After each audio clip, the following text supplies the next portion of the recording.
Hello, in front of me I've got Pulsar ZywOo. In this video I'll show you how to pair it with app.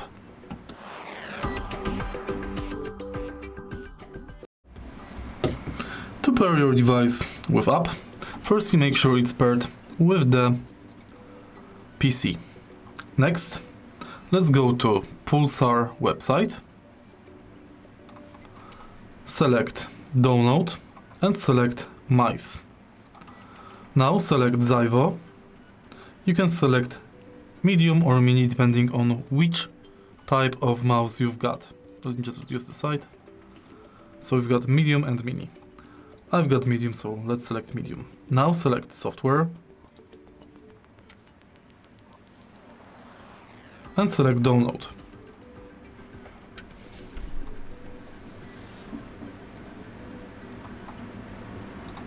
Connect device, select your device.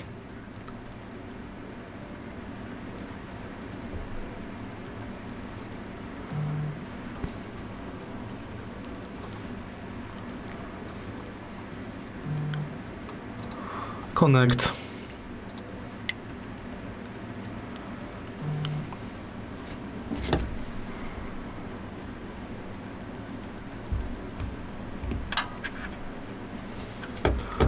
And it's done. Your mouse is now connected and can be adjusted.